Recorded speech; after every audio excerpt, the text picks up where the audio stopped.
I remember once I had grown up, traveling back to my mother's area near Buffalo, New York. And I was intending to go visit my cousin, who lived in an area further away from her hometown of Lackawanna.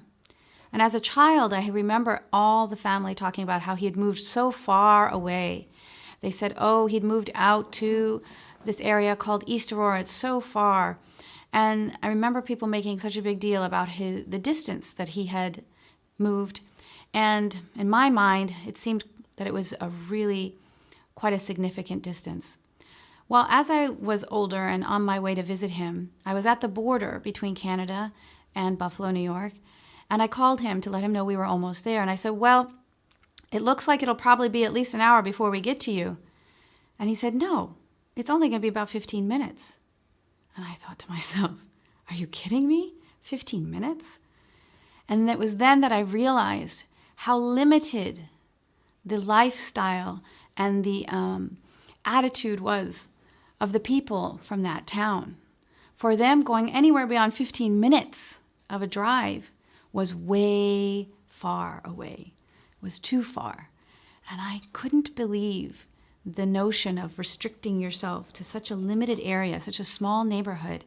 And that was their comfort zone.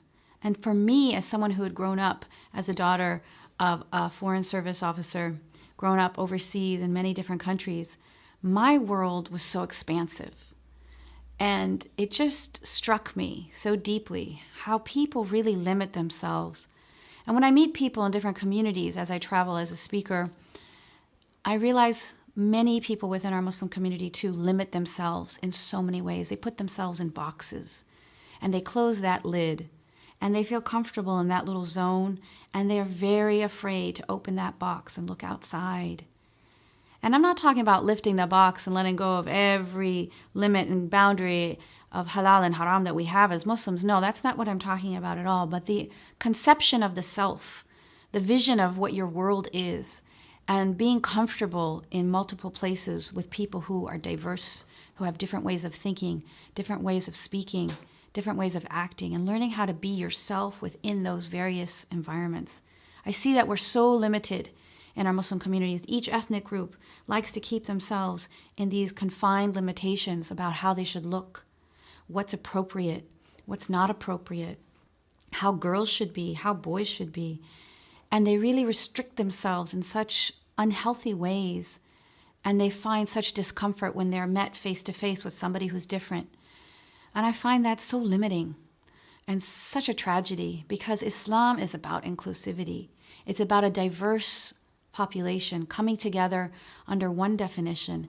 And in a way, for me, as someone who's come from a different background to Islam, I haven't grown up in this structure and in this environment, I've had such freedom to delve into what it means to be Muslim, to try to embody the principles, the beliefs, the ideals. It's that which motivates me. Those ideals motivate me to try to be my best. And I'm not so concerned about whether I look like a certain group or whether I fit in a different society or if I speak in the manner of a particular community or ethnic group. And so I'm free from all of that. And I really wish people could embrace that and understand that the message of Islam is for everyone. And it looks different in different places. And stop defining Islam by what you think it is in terms of your comfort zones and your parameters, because it's not that. You've attached yourself to something that is beyond what is right for us as Muslims. You've attached yourself to something that's other than the principles and the beliefs. You've attached yourself to things that are safe and things that are comfortable. So stop being zebras in the swaying grass who are hiding behind those walls of comfort and protection. Those are all falsehoods. Come out and embrace your religion and learn how to be with different people. Learn how to be with someone who isn't the same as you, who doesn't speak the way you do, but yet they still share the same values and principles and Islamic ethics and guidelines. That's what our religion is about. My mom was such a motivator for me growing up. She always encouraged me in terms of my education, in terms of my potential. She really didn't like when I slacked off or did anything less than the best. And she said, Nicole, you have more potential than that. So she would always push me, and she would always help me think about what I could achieve. And she never put any limits or limitations on me in terms of what I could achieve academically or professionally or personally. And she was all about providing opportunities for me to grow and to learn and to be involved with life. And one of the things she did that was really amazing is she signed me up for a program with Tony Robbins. And it's called Unleash the Power Within. And it sounded like a fantastic seminar. And she really built it up for me, telling me all about how he was an amazing speaker, how he motivated people, that it would really help you go to the next level. And she had done a course with him herself, and she had been so inspired to overcome her own challenges, her own shortcomings, to really know herself more deeply and to move forward in life. And again, as a mom, she's at a different age range, right? And so looking at her taking these steps to discover herself, to enjoy life at a new level was really inspirational. So I was very excited to go on this trip with her, and we got packed up and we were on our way to the city of Philadelphia. And we arrived at the program, and it was a huge crowd. This is a crowd of at least 1,000 people or more. And there was so much buzz in the air. People were very excited about the program, Unleash the Power Within. And Tony Robbins is just an amazing presenter. And he comes on the stage, and just his whole presence is so dynamic, magnetic, and potent that you're really drawn into the message he has for you about really learning to release all those limitations inside, all those fears you have about making steps forward in your own life. We make so many excuses in our lives about what we can do or what we're capable of, and in fact, we're capable of so much more if we allowed ourselves to open up those potentials. And that was the message he gave. So I was all on board with this. Here I am, a young 20-year-old, and I'm just jazzed up by the experience. And then all of a sudden, I hear a buzz around me. People are like, "Are you going to do it?" "I don't know. Are you going to do it?" "I don't know if I can. It's going to be tonight, you remember?" And they're talking about something, and I have no idea what they're referring to. And I'm listening, and my mom was somewhere else at the time, and I'm kind of tuning in on these conversations. They're like, "Are you going to walk on the fire?" And I thought to myself, walk on the fire? What on earth are these people talking about? And I came to my attention that this program was not just Unleash the Power Within, but it was a firewalk experience. And the firewalk being a metaphor for overcoming major fear and doing something that you didn't think was humanly possible. And I was shocked.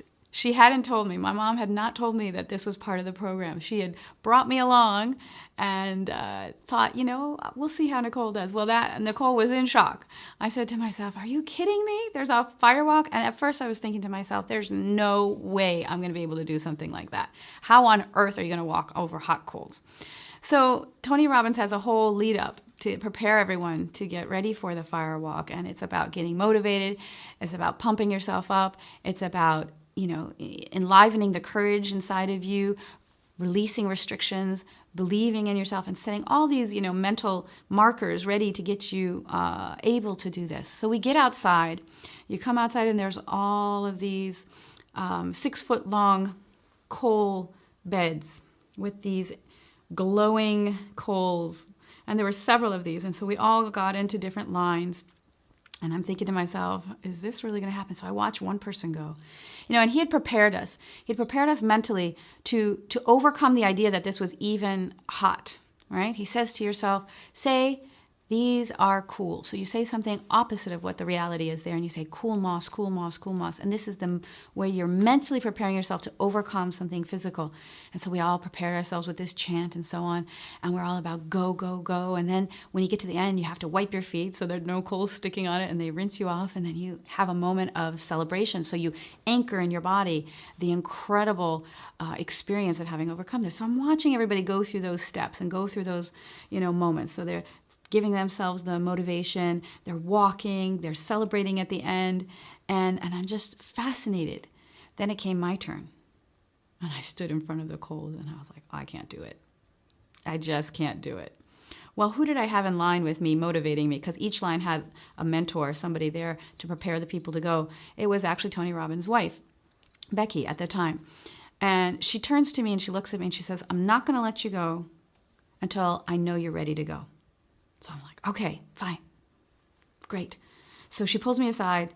She gives me a little pep talk. She looks me in the eye and she says, "I see you're ready to go." She puts me back in the line, and I go. and I walked across those hot coals. I wiped my feet and I celebrated at the end, and I couldn't believe that I had done something so amazing, so unreal, such a boundary breaker. And then from that point on, what was the gift my mom had given me? She had given me the gift of seeing that potential is so unlimited, that what's within us is much more powerful than we give ourselves credit for. And I believe this is truly the message of Imam Hussein. He went against every threat, every intimidation, every horror, but he did it with ultimate courage, because he exemplified what was truly possible in the human spirit. He exemplified the capacity to overcome all the restrictions and limitations of the mind and of the reality, and to still stand forth with such dignity, with such uprightness, with such fearlessness and courage. And these two experiences are so linked. And I'm so grateful to my mother to awaken this possibility within me, and that inshallah I can be an inspiration to others to do the same, and that we can look at our noble figures within our Islamic history, Imam Hussein and his noble companions, his family, the women who accompanied him in his journey, and see the amazing courage and dignity and fearlessness that they represented. They're really a model and inspiration for us. Sometimes growing up, you don't realize what you're learning until much later in life. And one of those lessons I learned from my parents was exactly that. My mom and dad were never social climbers. They were never the type of people to position themselves with people who had influence just for their own benefit. They were never hobnobbers or socialites who had to be seen at a particular place. And that's interesting because they were in the Foreign Service, and there were many people who do engage in that type of behavior and try to make connections for their own professional benefit, for their own personal benefit. But I never saw that in my parents. My parents were of a different mindset. They were the type of Americans who believed in hard work getting you places. They were people who engaged in real effort as a means to grow and as a means to progress and as a means to accomplish something professionally and personally. Both my mother and father didn't go to college or university and receive bachelor's degrees. They all got various training experiences, but university life was not something that they had the opportunity for. But yet they both did incredibly well and developed so many skills. And both of them ended up working for the Foreign Service and being posted overseas in different embassies around the world. Bonn, Germany, London, England, Paris, France, Manila, Philippines, and so on. And these experiences were very rich for me growing up, but I never once was taught to make sure I made the right friends or to make sure I didn't associate with certain people who were looked down upon. They had an open-heartedness and sincerity that was very unique when they approached others. And that was an incredible lesson for me, because it wasn't really until later in life that I realized a lot of people engage in that type of behavior. A lot of people are really concerned about who they're seen with or how to impress significant people. And that's just never anything that even crossed my radar. Instead, I grew up with their attitude of hard work, positivity, and setting goals to achieve for your own benefit and for the service that you're achieving and doing in your professional life or even in your personal life. So it was all about doing my own best for the benefit of myself and for whoever I'm serving. It was never about achieving something so that it could be shown off to others. Now, my mom and dad were always very proud of me, and they did encourage me a lot, so they often would talk about whatever I achieved, but they never talked about what they achieved and who they knew and where they had reached in life. This was never on their lips. So they demonstrated a lot of humility and a lot of sincerity, and I really appreciate that. My 5th grade year in school is one that is so memorable for me. It stands out because it was a time where I really was becoming aware of myself. I was no longer a young child. I was coming into that period where self-awareness was budding, growing. And I had an amazing teacher at that time. I'm really blessed that I had many great teachers throughout my life, but in this particular year, I had someone who was unique. She was a young woman who was very confident. She was a young woman who used the new title, Ms., before her name. This was a brand new way of addressing ladies at that time, and it was very unique. It wasn't Miss or Mrs., but Ms., meaning you don't know whether this lady is married or unmarried, and it was the equivalent of Mr., which no one knows whether Mr. is married or unmarried, but it gave women a new title in the world, and that was something that she took on. And she embodied confidence and liveliness and engagement in so many ways and impressed me deeply. And I really benefited from being in her class. I can remember so much about that time because it was such a rich learning experience. I wasn't pressured to achieve scores or status necessarily through my academic work, but I was really engaged to learn, really engaged to apply everything that we had been studying to make something worthwhile. At that time, my vocabulary improved tremendously. My writing skills improved tremendously. My interest in studying improved dramatically. And it just enlivened me to learning in a whole new level. And part of it was because my teacher was so interested in us. She really saw us uniquely. She really saw us positively. But one day, she actually got impatient with one of the students. And he was a minority, Hispanic-speaking or Spanish-speaking minority. And I felt that he had gotten picked on very unfairly. And I was really distressed about it. And I felt bad because he did have some trouble speaking English, and it made my heart hurt that he gotten singled out. So here I am, a young 10-year-old girl, and I stood up in my classroom, and I spoke out to my teacher, telling her that I didn't think what she had said was fair. And instead of getting yelled at, I got praised. And I think that was such a pivotal moment in my life. I had taken these fearful steps to standing up in front of my entire class, in front of my teacher, who I respected so much, to stand up and speak out over an injustice that I had observed. And she encouraged me. She supported me. And I think she was impressed that I had the guts to stand up.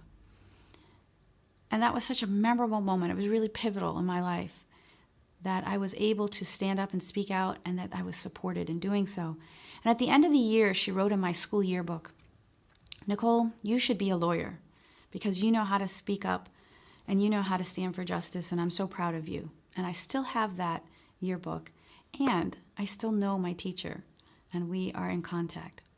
And I tell her from time to time how much she gave me from that experience, and she writes back and tells me, "I'm so glad I gave you what you needed, Nicole."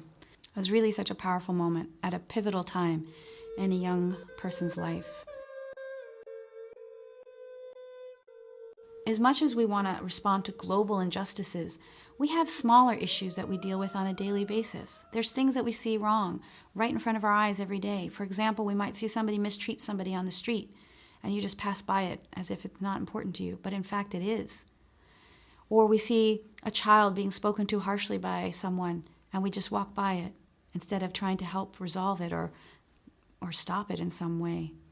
But I'm not like that, and I think that's because my teacher, Ms. Kaufman, taught me to speak out for justice.